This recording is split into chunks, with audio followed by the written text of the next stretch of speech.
Tonight, on Randy's old-time radio shows, Randy digs into his vast collection to bring you another CBS Radio Mystery Theater, where imagination comes alive, and every episode is a journey into drama, mystery, and adventure. Turn down the lights and let the theater of the mind begin.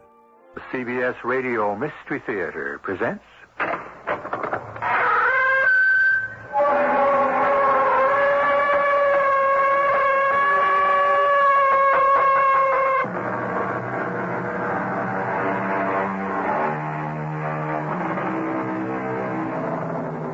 Come in. Welcome. I'm E.G. Marshall with another tale of the macabre. The word has chilling connotations, but that's our stock in trade. Ours is a shadowy, uncharted world of spirits, dreams, and psychic experiences. However forbidding this particular story may strike you, it is based on fact. The phenomenon about to be unfolded occurred in a city in the Midwest. Captain Burgess, chief of detectives, has a puzzled expression on his face. The murdered woman didn't mention his name or describe him, Mrs. Hoy? No, Captain. I remember nothing. My husband should not have mentioned it. You will think us foolish. Dr. Hoy? The Chinese are psychic, Captain. What I told you is true. I listened as Charlene Lee spoke through the lips of my sleeping wife, Chang-Chi. Charlena will lead us to her murderer.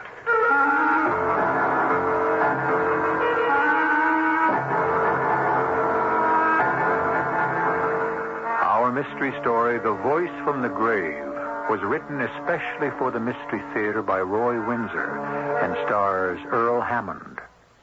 I'll be back shortly with Act One.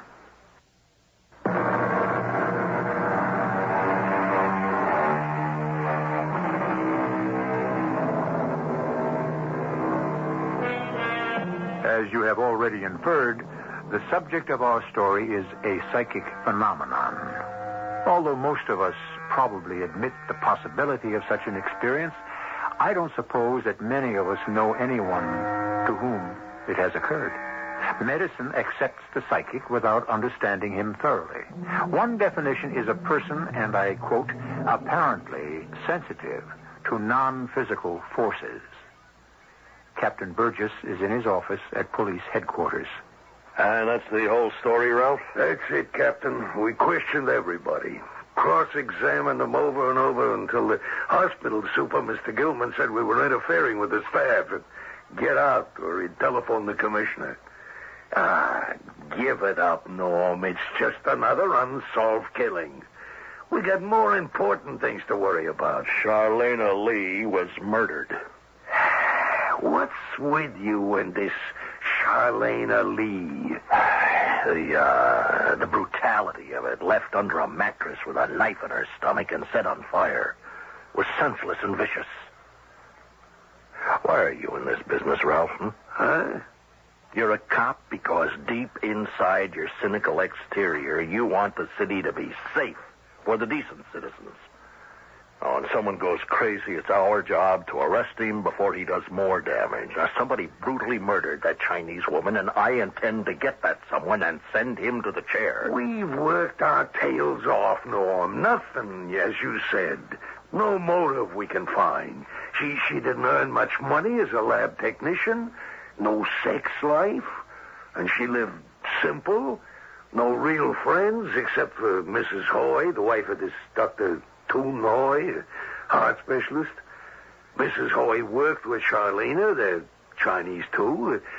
They haven't a clue to why Charlena was murdered. But there is a clue someplace. Now, it's just a matter of digging it out. Excuse me a second. Yeah. Yes, put him on. Yes, this is Captain Burgess. My father. Well, is he alive? Yes, I'll leave now. Thank you, Dr. Hoy. An accident? No, a heart attack. My dad. That was Dr. Hoy. He was very reassuring. Oh, I'm sorry, no. Yeah, well, I'll be at Oakdale General.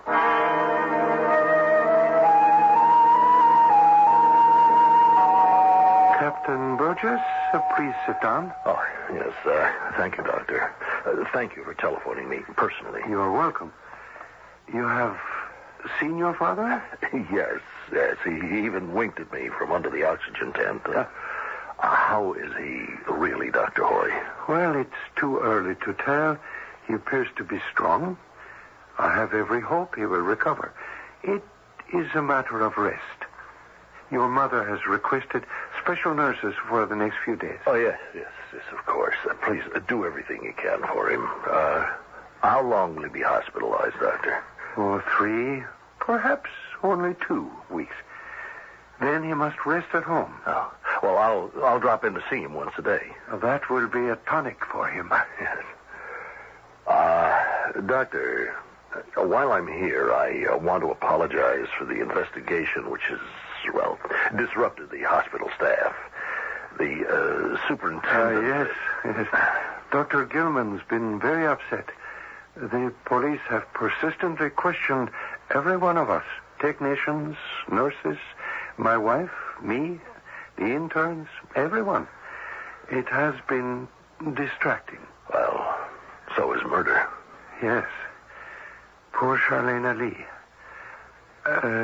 Have you made any progress, Captain? Well, we're still searching for a clue, and we will find it. And by a clue, you mean a fingerprint or an alibi that can be broken, or someone who can place a murderer close to his victim? No. Those are routine. In the case of Charlene Lee, none of them apply. There were no fingerprints. The alibi seemed to be legitimate, and no one saw anybody near the victim's residence. It's close by, as you know. So you conclude that one of Miss Lee's co-workers committed the murder? Oh, no. It's not a conclusion, but a working basis in the investigation. Now, what stumps us is the motive. Unless it was a senseless murder by someone deranged, there was a motive, and we have to find it. You still have no idea what it might be? No. You've thought about the murder, of course, Dr. Hoy. What is your opinion? I hesitate to offer it. Our conversation is confidential, Doctor. Oh, I realize that. I have hesitated to come forth because I don't want what I would say to prejudice you against someone who might be innocent. You do have a suspect? No. But I do have some information for you. Well, why have you withheld it until now? Because we do not want to appear foolish. We? My wife, Chang-Ching, and I. What I am about to tell you is true. The Chinese are a psychic people, Captain. Yes, so I believe. Americans are inclined to doubt it. Still, it is true.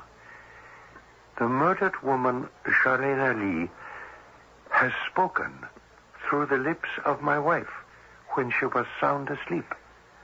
It wasn't Mrs. Hoy talking in her sleep. No, sir. The voice I heard come from my wife, but it was the voice of Miss Lee. Well, that's fantastic. Not fantastic, because it was real. I heard her. I realize that it is hard to believe. What did you hear, Doctor? I wrote down the essence of it. I have a copy of it in my drawer. Here it is. Read it aloud. Yes, thank you. I, Dr. Toon Hoy, heard the following from the lips of my wife, Chang-Ching, not in her voice, but in the voice of Charlene Lee, who was murdered. The voice said, "What are you doing? You're choking me. Please, I can't breathe. My ring, my gold pin, no. Singh gave them. The television said, are you insane? Let me go, let me..." And that's it, Dr. Hoy? The words were spoken in horror and anguish. The woman was fighting for her life. It's incredible. It was awful. It terrified me. I shook my wife awake. She was annoyed. She did not remember a single word she had spoken in Charlena's voice. You can understand why I have withheld this from you. I am a doctor, a man of science. It is the weirdest thing that I've ever heard. It's not just thought transference. Miss Lee is dead and buried. I have mentioned this now because in the last few days, my wife has received 2 threatening phone calls. Then someone has seen this piece of paper, Doctor. Who has access to this office? Oh, everyone, Captain. My cardiology team, nurses, maintenance personnel, visitors. I have no idea of who might have opened my desk drawer and seen this transcript. Miss Lee was robbed of a ring and a gold pin, so robbery was the motive. A ring and a gold pin, a television set. That was still in her living room. Singh. Who was Singh? Have you any idea? No, sir. Has this been helpful? Well, I don't know. I appreciate you telling me, Dr. Hoy, but what you said and what I've read just deepens the mystery. Now, we'll sort this out, Doctor. What you heard helps in one way. The man who murdered Miss Lee knows that she has spoken through your wife. That's why Mrs. Hoy has been threatened. Now, what if Mrs. Hoy has another psychic experience? Yes, and mentions the murderer's name. I'll assign a bodyguard to your wife. Oh, she will find that most disagreeable. She won't even know she's being protected. Well, thank you, Doctor. This has been very helpful. I hope so. Well, it's a lead. It's not evidence, but it is a lead. Sure would be crazy to catch a killer with a voice from the grave.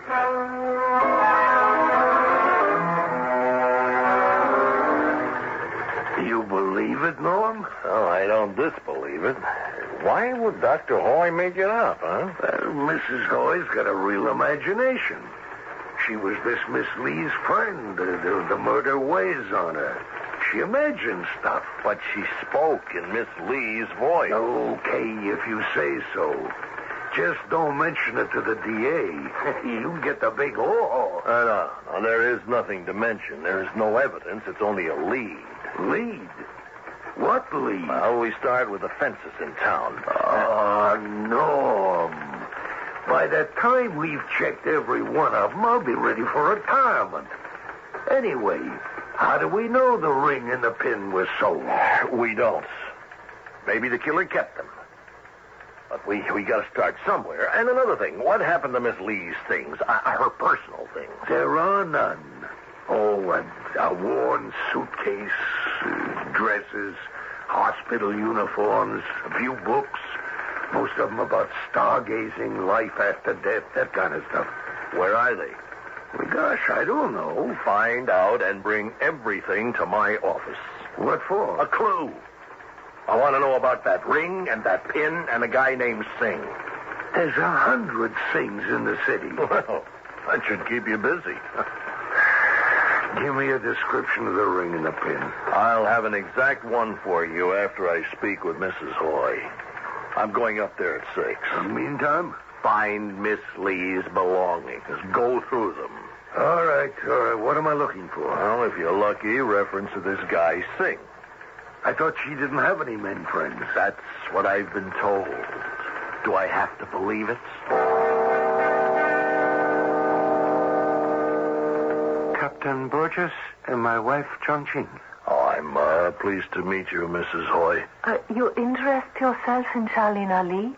Yes, and you have been helpful because of what she said through you. It does not amuse you, Captain? Oh, no, I take it seriously. It's the only lead we have. I do not recall anything that she said through me. My husband... I wrote down what she said. After you telephoned, I wrote down again about the jewelry. My wife remembers it.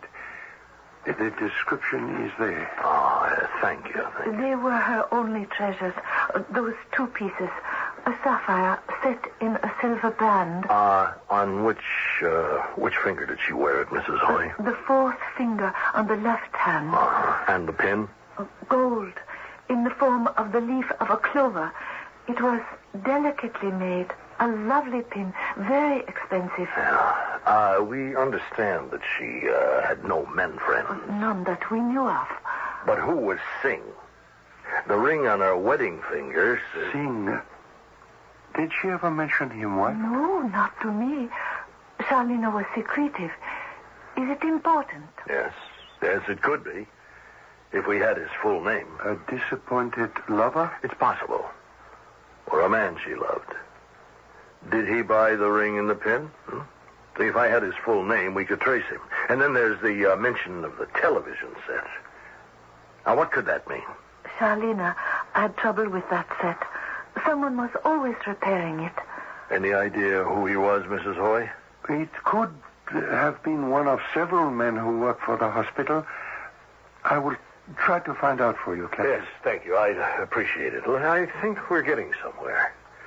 Oh, one other favor, Doctor. Yes. Is it possible that Mrs. Hoy might have another psychic experience?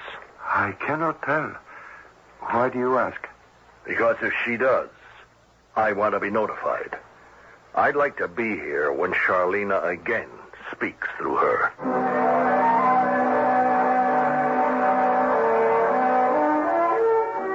You may shake your head. I did when I first heard the story.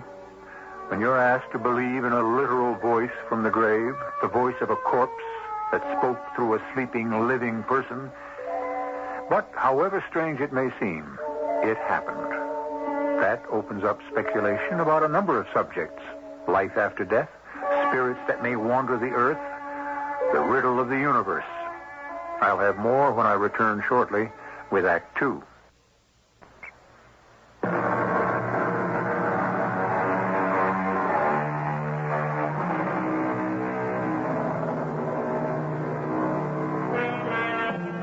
Almost without exception. The exception being those who believe that everything is finite. We wonder what happens after death occurs. Religion, in its many aspects, holds forth the promise of life after death, presupposing that the soul is immortal. Some believe that a person's soul or spirit wanders the earth until, for some reason, it finds peace. Until then, can it manifest itself? Can a dead person speak to the living? In Dr. Hoy's office at the hospital. Good morning, Dwight. Morning. It's okay to work on it now, Doctor? Eh? The intercom. Well, they told me... Oh, right, yes. The buzzer doesn't work. Huh? Oh, I guess I can fix that. I'll hurry. Well, there's no need to hurry. I'm free until 10. I'll get out of your way. Okay. Won't take me long. Heard anything about Miss Lee? No, nothing here, Doctor. Cops have turned everyone inside out. They got any leads? No, but they haven't given up. Have any of the nurses an idea of who might have murdered her? How would I know? Will you date? Some of them, Dwight? Hey, we got other things to talk about. She's quickly forgotten, except by one or two friends. Yeah, she was a loner. Did you ever date her? No. The cops asked me. Guess hit Mrs. Hoy pretty hard, huh? Right? Yes. She still dreams about it. So I heard. There you go. You're all fixed, Doctor. You heard about my wife's dreams? Good. Try it. Come on, push your secretary. Oh, yes, all right. See if she buzzes back. Ah, good. Thank you, Dwight. That was quick now. Oh, that's okay. May I request a favor? I'd pay you for it, of course. Sure. Can you repair... Oh, well, of course you can. A television set? One of ours at home. Yeah, I guess so, but, Noto's better than I am. You know, Johnny Noto, another guy in maintenance. You know him? He's very, very good. Ah, yes. Maybe I'll speak to him. Well, I can do the work, but you see, Johnny's the expert. He takes care of all the screens here. I'm not bad. I'm just slower. Oh, then why don't you help me out? Well, okay. Some evening. I'm off at 5. Fine. I'll let you know when it's convenient. Will that be all right? Sure. Oh, by the way, Dwight, just curiosity, who told you about the dreams? Your wife? About Charlena? Oh, Johnny. He had it from a floor nurse, and she had it from your secretary. At least, that's what he told me. Why? Well, not important. Just odd. Maybe Mrs. Hoy did talk about her dream. Why not? Cafeteria, maybe. All women talk. But Mrs. Hoy doesn't know the details of the dream. Only I do, Dwight. Yeah? Well, then how come I heard it from Johnny? I'll speak to my secretary. Yeah, that's where it started. I mean, that's what Johnny said. Did Johnny know that Miss Lee spoke through my wife? Charlena's dead. Oh, you're kidding me, Doc. I'm serious. It worries me. Mrs. Hoy could be in danger. No. Who believes Charlena talked to Mrs. Hoy? Nobody, I suppose. Well, you let me know about the TV set. Nice to talk to you, Doc. Miss Michaels, please telephone Captain Burgess in the Detective Bureau, and then I have a question to ask you.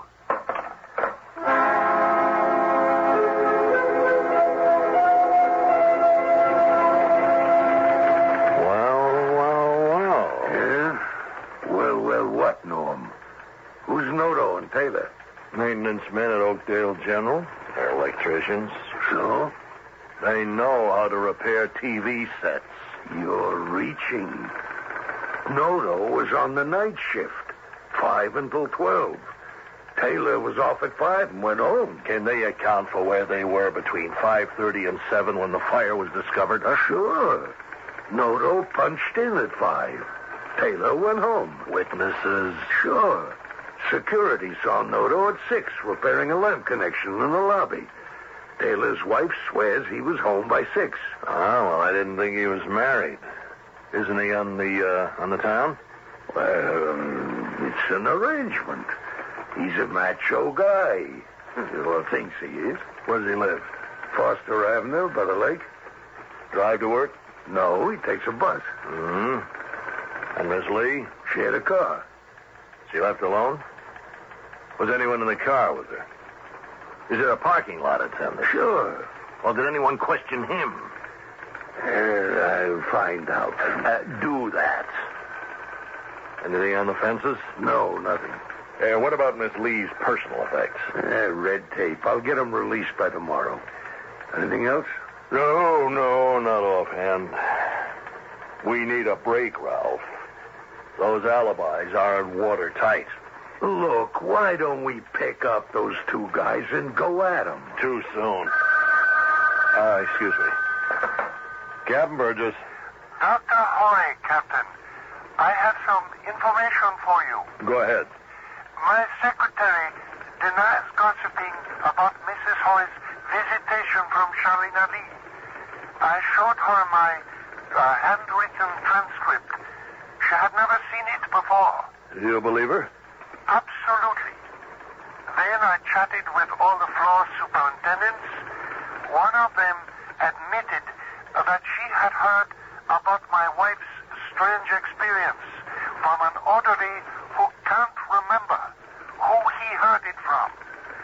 Someone in the cafeteria, he thinks, but he can't pin it down. So somebody did open your desk drawer. That is my opinion. I agree. Doctor, will you be at home tonight? Yes? May I pay you a visit? Certainly. I want to talk over some speculations.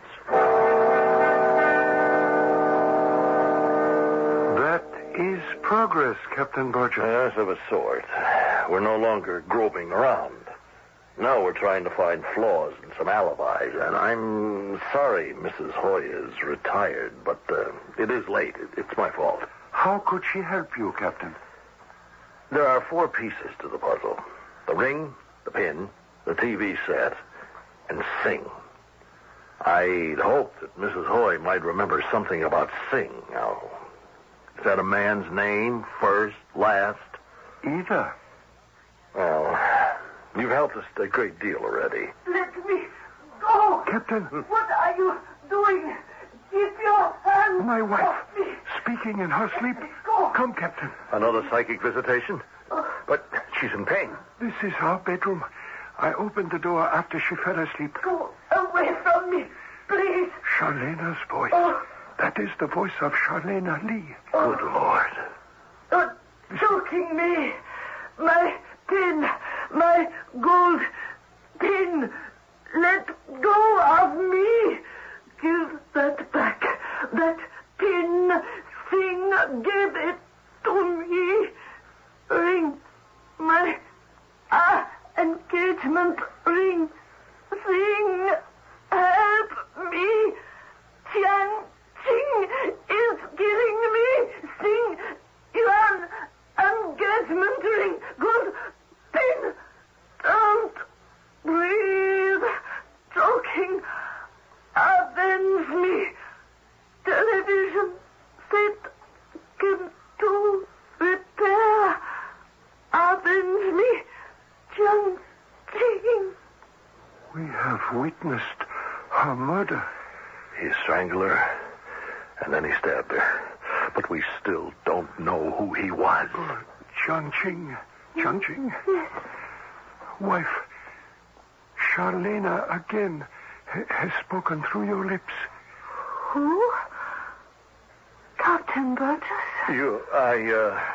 I mean, Miss Lee mentioned Sing Yuan. Do you know him? I do not understand. She does not remember what her lips told us. But I have a name to work on. Sing Yuan. We'll find him somehow. May I see you alone, Dr. Hoy? Oh, of course, yes. Good night, my dear. Good night, Mrs. Hoy. Good night. What is it, Captain? When is Dwight Taylor coming to repair your television set? Any evening at my convenience. Don't ask him over until you hear from me. Yes, Captain. Won't you confide in me? With luck, I may have found the sapphire ring and the gold pin.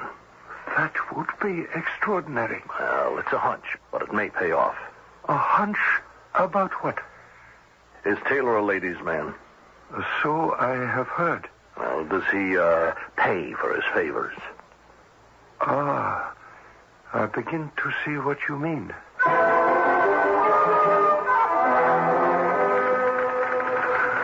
It paid off, Norm.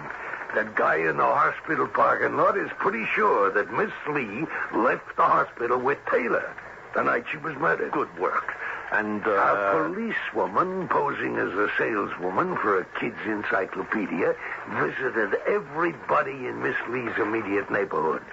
She got one housewife talking, one who lives in the same building as Miss Lee, and she remembers smelling smoke and then going to her front window.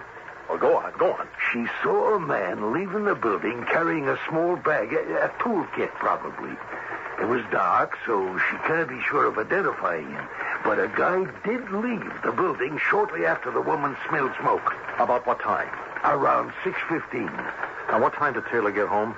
His girlfriend's is around 6. Well, how do you feel about breaking and entering? Not without a search warrant, no. I want somebody to go through Taylor's place when no one's there. Now, somebody to comb the place. That jewelry hasn't been turned over to a fence. It could have been given away, Norm. It's more likely that he kept it and gave it to the chick he's living with. Well, she wouldn't take a chance wearing it. Well, that's why it might be tucked away someplace in their rooms. So, assign a man to search the place when no one is there. It's illegal if it ever came out. I'll take full responsibility. I want the neighborhood jewelers covered. Find the jeweler who sold those items. Why are you so hipped on the jewelry? If they're worth a lot of dough, sure. I can understand that, but the chances are slim. Miss Lee was poor. This Yuan, or however you say it. You think he was loaded? You've read the reports from all the investigators, hmm? Tell me about Dwight Taylor. Well, macho, high opinion of himself. This common law wife's quite a dish. Still, he moves around with other girls, nurses mostly. For your information, Sergeant, Taylor gave gifts of jewelry to the young women he went after. Well, yeah, I still don't get it. The facts are right under your nose. Now, where would Taylor get jewelry to dangle in front of a chick he had his eye on, huh? He stole it. He's a jewel thief, and Charlene Lee had a couple of valuable trinkets that he wanted. Yeah, so? So he went home with her to repair her television set. That's how he got in. And then murdered her. Well, how can we prove it? I don't know. But I'm sure gonna try.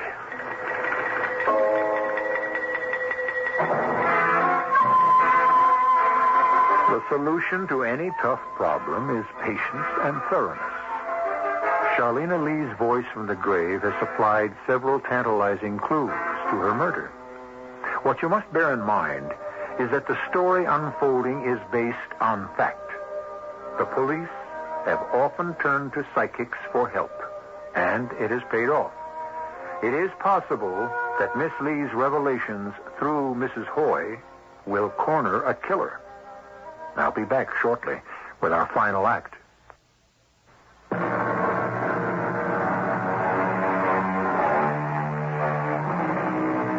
WBBM Chicago. Over 150 years ago, Daniel Webster argued that every unpunished murder takes away something from the security of every man's life. I think you'll agree that's the truth. It is to a good cop such as Captain Burgess. In his experience, a long one, this is the first time he's been helped by the voice of a dead woman. At 8:30 the next morning, Captain Burgess is walking down the corridor of the hospital. Good morning, Dr. Hoy. You're up early. Come into my office. I'll call for another cup of coffee. Oh, my secretary seems to be late. Thank you. Please sit down. You have seen your father? Yes, he's doing fine. We had a good talk. His progress is very good. Very, very good. Did Dwight Taylor agree to repair your TV? Whenever I set the day. He's free after 5. What have you in mind, Captain? A surprise. If you invite him over at 7, I'll show up a few minutes later. He's your suspect? Yes. Right now, our evidence is circumstantial. I want to panic him into a confession, or at least try to. I appreciate your cooperation. Why have you settled on Taylor? Well, for a number of reasons, none of which I feel free to discuss at this time. So just, please, be patient. You'll hear all about it. Now, I hope to appear at your home shortly after Taylor, but that depends on a step we're taking sometime this morning. It has to do with evidence. I hope to have it before noon. Now, if I don't appear, just be casual with him and have Mrs. Hoy stay in her bedroom. Well, that sounds ominous. It should. If Taylor's the murderer, and I think he is, remember what he did to Miss Lee. So be careful. Don't make him suspicious. Is it the jewelry? Yes. So he's generous with it. Women find it hard to resist. He steals it and gives it as gifts. Stealing is one matter, Captain, but would he murder for a ring and a gold pin? He knew their value. We found the jeweler who sold the sapphire engagement ring and the pin to Xing Yuan. Now, that was a year ago, and their value has increased. When they were bought, the ring cost Xing $2,500, and the pin, which he bought later, cost $1,000. Well, do you have them? No. And if you find them, as you say, The evidence is circumstantial. Well, so is the gossip about Mrs. Hoy's dream. You know, that originated with someone, Doctor. That's true. Not you? Not Mrs. Hoy, not your secretary. Who, then? Someone anxious to know if he was suspected. Someone who walked into your office to snoop around. Some man from maintenance, Noto or Taylor. And Noto seems to be clean. And there's more, but I'll save it. Expect me after 7, Doctor.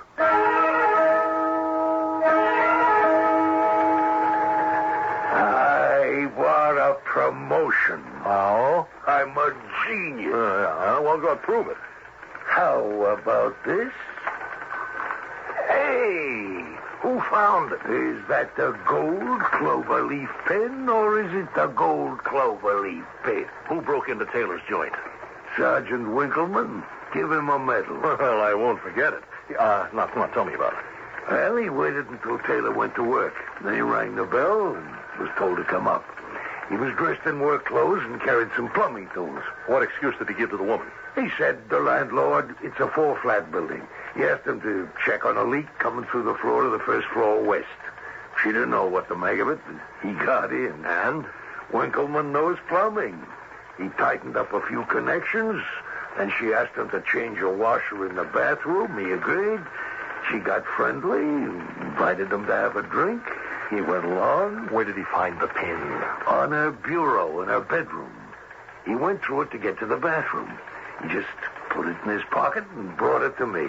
The woman telephoned the police at the 42nd Precinct to report the theft. How about that? And what about the sapphire ring? He didn't see it. Oh. Now, you got the gold pin. That should do the trick. It directly connects him with the murder, Norm. And you have the other evidence. Yeah. Well, look, I better act on what we've got before Taylor gets wise. Now, I have a date with Dr. Hoy. Taylor will be at Hoy's home to fix a TV.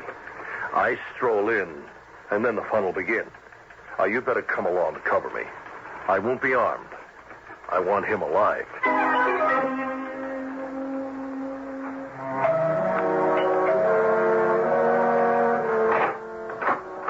Good evening, Dwight. Oh, hey, Doctor. Come in.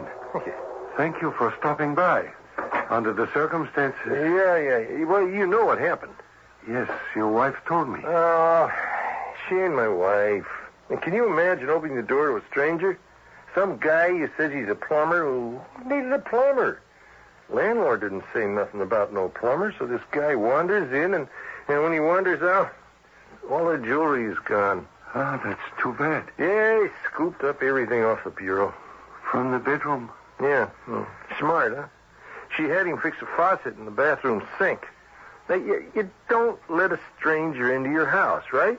It's not smart, no. Well, she is not smart. That's the set, Dwight. If you're too upset... No.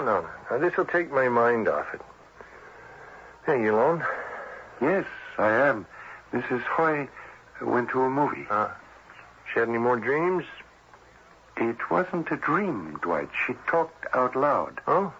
Yeah, I had a cousin who did that when he was a kid. Walked in his sleep, too. Pretty scary. Miss Lee's voice came from my wife when she was asleep. Miss Lee described how she was murdered. Oh, yeah? Well, who done her in? She didn't say. Oh. Well, I better get to work. Excuse me. Good evening, Mr. Burgess. Come in. Oh, thank you. Well, I see you're busy. Perhaps I should come back. No. It's only Mr. Taylor. He's on the hospital staff. He was very kindly agreed to check out the television set. We can go to another room. Oh, did you say that this was Mr. Taylor? Why, yes. Hey, who are you? Burgess. I'm in the insurance business. Were you the man who was robbed this afternoon? Well, how'd you know that? I heard it on the radio. There was a description of what was stolen. Among the pieces was a gold cloverleaf pin. Where'd you get that information? I suppose from Mrs. Taylor. There ain't no Miss Taylor. You heard all this on the radio? That's right. And the woman who was robbed said that the gold pin belonged to Miss Charlena Lee. Hey, what are you trying to pull? Who are you? Is this the gold pin, Mr. Taylor? Give me that. Not so fast, Taylor. I'll kill you. I don't think so. You murdered Charlena Lee. Prove it. Explain how you got the pin. She gave it to me. You're a liar, Taylor. The parking attendant saw you leave with Miss Lee. And after you murdered her and set fire to the mattress, the next-door neighbor saw you leave the building at 6 o'clock. You picked up a newspaper shortly after that. You told the police that you arrived home at 5:30. Now, can you explain all of that? Get out of my way. You can't prove a damn thing. Captain? Let him go. Sergeant Lucas will take care of him. Taylor's our killer, Doctor.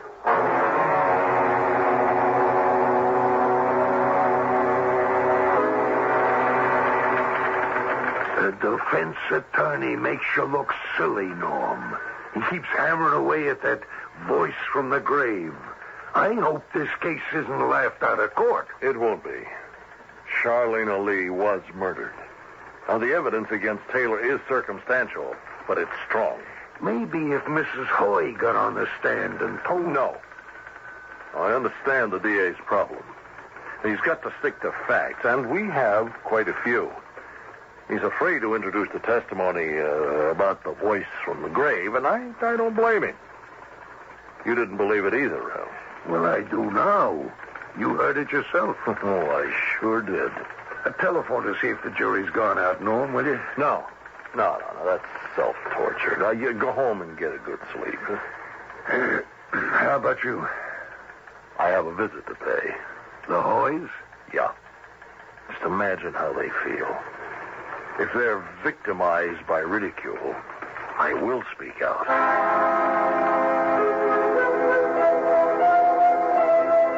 It is considerate of you to stop in, Captain Burgess. We have followed the trial in the newspapers. You have not appeared. Oh, you do understand why. Yes.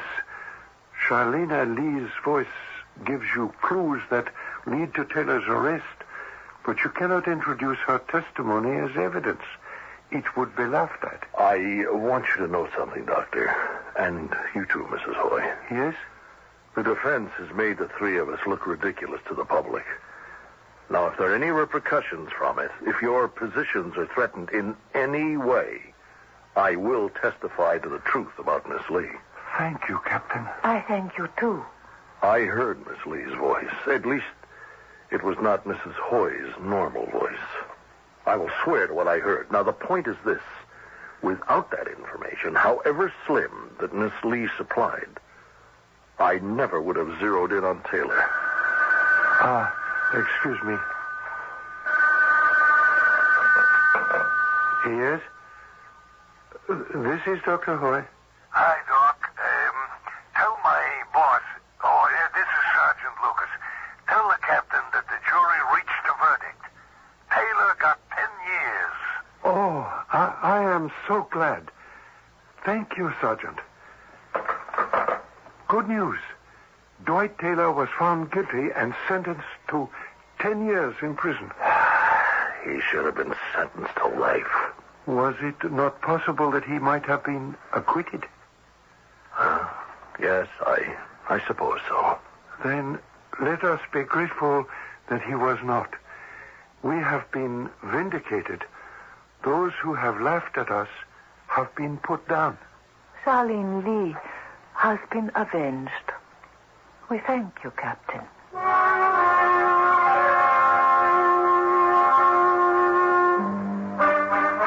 The moral of this grim story is the importance of keeping an open mind, even when the subject seems as fanciful as psychic retrogression. A voice from the grave? Nonsense. But a murderer got 10 years because of it. Life imprisonment was deserved, but some criminals do get away with murder. I will return shortly.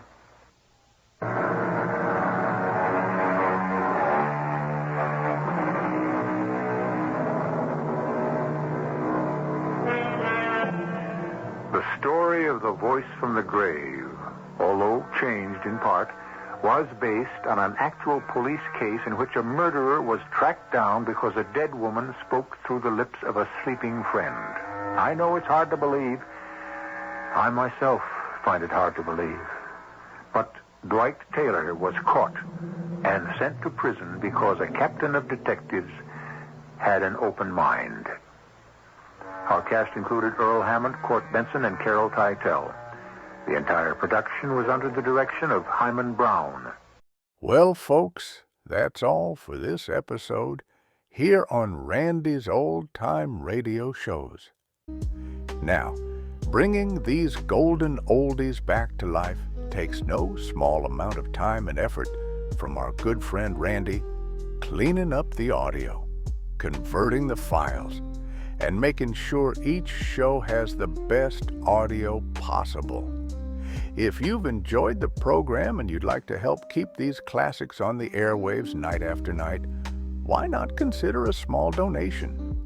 Every penny goes straight to supporting Randy's work and helping this channel stay on the air. You'll find the links down in the description below. And for those of you kind souls who've already given, Randy tips his fedora to you.